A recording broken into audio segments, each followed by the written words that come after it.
I think sometimes we just make our lives overly complicated. And I think we can get so into our heads and so far, far away from what's actually happening in front of us that we just don't see clearly anymore. And honestly, there is nothing better than coming back to your actual immediate lived experience. So I'm in New Zealand visiting my mother, and there's nothing like changing your space, changing your environment, going somewhere else to really tune into how wonderful it just is to be alive. I mean, particularly when you're in nature, it's just like, yeah, there's so much fussing and farting around going on. And so much intellectualizing, it's like there's an awful lot of like, okay, I have this position and I'm going to prove to other people that my position on some matter is correct, and I'm going to use all this philosophy to back up my position. Now, we really see that very clearly in terms of how abuse is justified by certain Tibetan Buddhist beliefs. And I think what it does is it just takes you away from what's right in front of you. I mean, if you see somebody punching somebody and you're not filled with intellectualizing about what you're seeing, your natural reaction is going to be, horror, that's wrong. Surely. I mean, I think that's a normal human reaction, or to being hit yourself. Now, once you start rationalizing that and going, oh, well, actually, that wasn't a hit, that was loving, you've gone completely away from your immediate lived experience. And that's where things get twisted. It's like, I thought Buddhism was all about seeing directly, like actually looking and seeing without any analysing and inner commentary. So when you see someone being punched by a lama, and you justify that in your mind so that you don't react in a normal way, which would be shock and horror, then you're really not doing what Buddhism is all about, which is actually seeing reality directly. You have totally obscured reality with your belief system. And yet, that's what we see. And I see it in all sorts of spiritual circles where whatever position somebody has, they justify it with all kinds of mental gymnastics. And when you do that, it also stops you from hearing other people and hearing what they've got to say. I mean, if you're determined to hold on to your view, whatever your view is, and all you're doing is trying to justify your view, then you no longer hear what other people have got to say. And I think that's a shame, because, you don't need to change your view, but it's good to listen to other people and understand their view.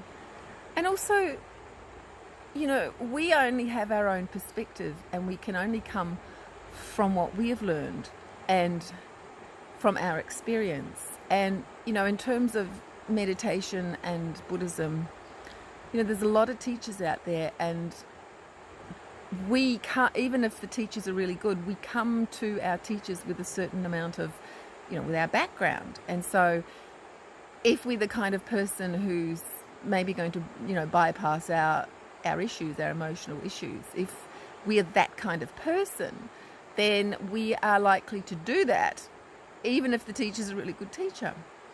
And then on the other hand, most Buddhist teachers, I think most meditation teachers, probably very, very few of them have any understanding of Western psychology. And I think, honestly, in order to be, a really good meditation teacher and to teach it in a way where it's not misused, I think you need to have at least some understanding of Western psychology. Not that you're going to be a psychologist, not that you're going to give psychological advice. I think more so that you can understand where your students might be coming from. And in terms of the Buddhist traditions, they're coming from a completely different culture. And I think this is a really important thing that we have to understand, that the teachings that we're getting were designed for a very different time and a very different culture.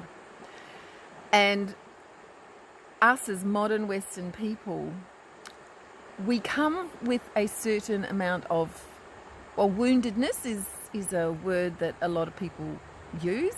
Baggage might be something else.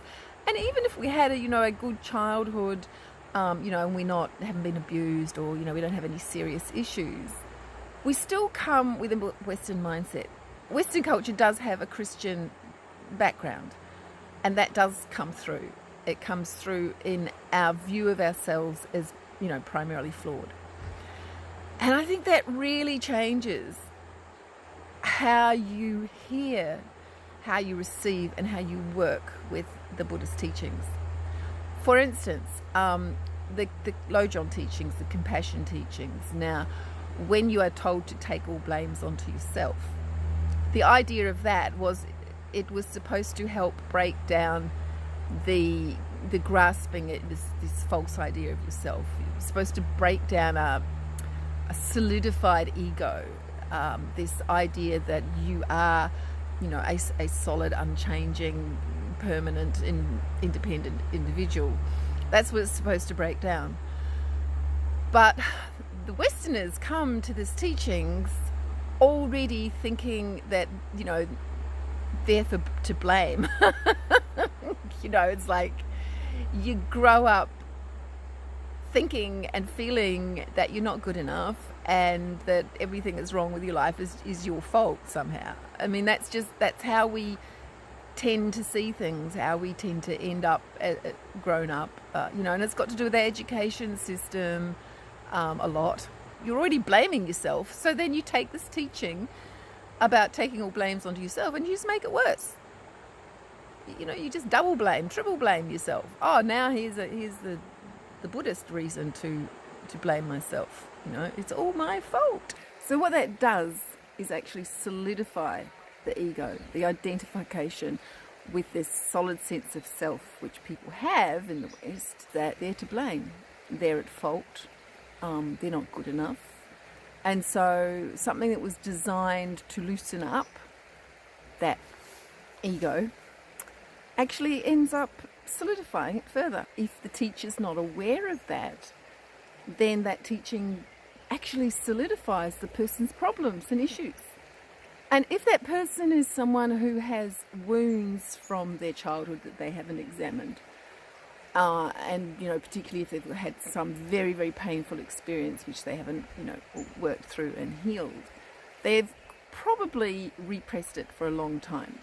So if you've been repressing something all your life and you come to meditation and you were taught to just let your feelings and your emotions pass through your mind, and you're taught to not grasp after any of those feelings and emotions, you probably will use those teachings to further repress.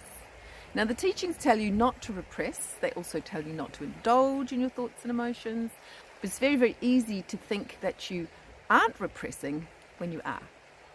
And the reason for that is because there's this emphasis on a spacious mind, on a clear mind, a mind free of thoughts and turmoil. And people come to meditation because they want to get away from their crazy minds. So, that's fine, that's fair enough. So you're learning a skill that will give you relief from your crazy mind. And that's a very, very useful thing to have because, we all need a break. But if you then use your meditation to further repress what you've been repressing all your life, then it's not actually going to deal with a whole emotional, physical kind of side of yourself.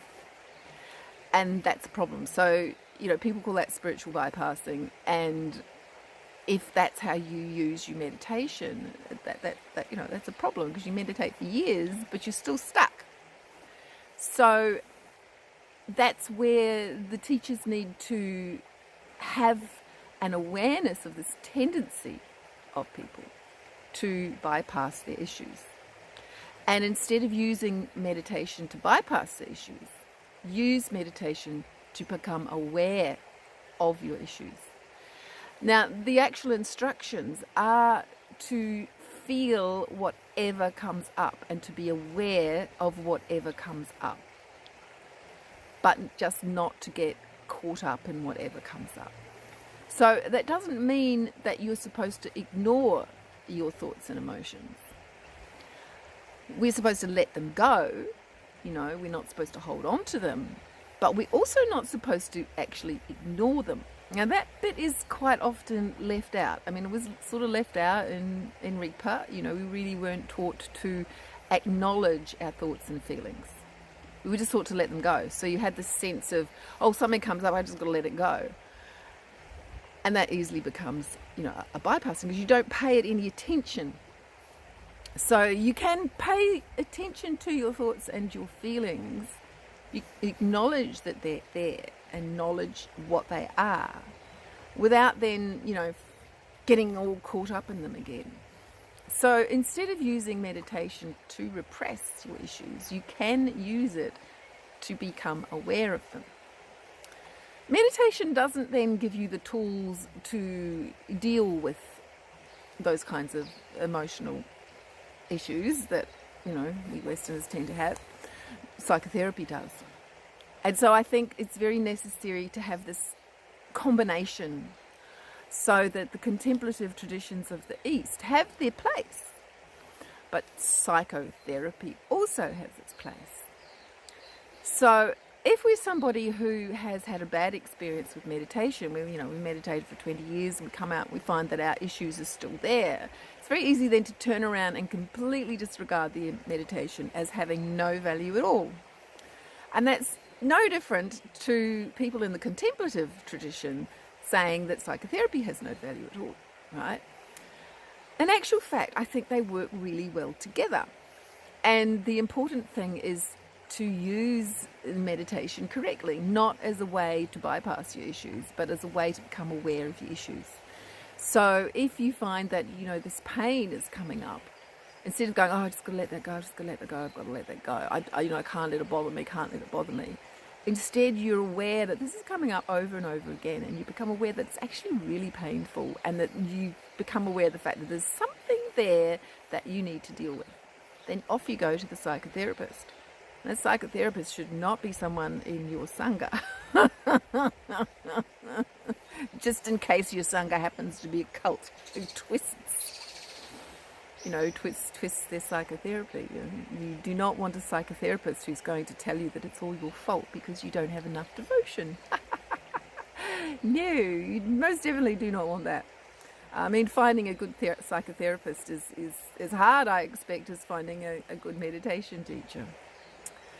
So anyway, what I'm saying here is that both have a role to play, and that we just need to know how to use meditation so that we don't bypass, rather than rejecting meditation entirely.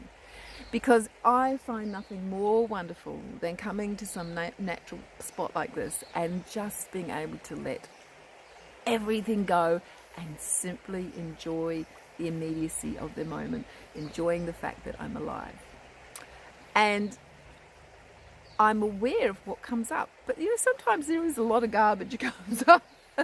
But what my meditation has taught me is that I can see what is something I need to deal with and what is just, really just a passing nothing.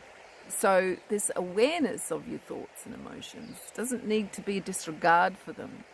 In actual fact, you can discern which thoughts, emotions, feelings are really important for you to follow at this particular point in time, and which ones you need to come back to later, that kind of thing. Oh, there's the jogger.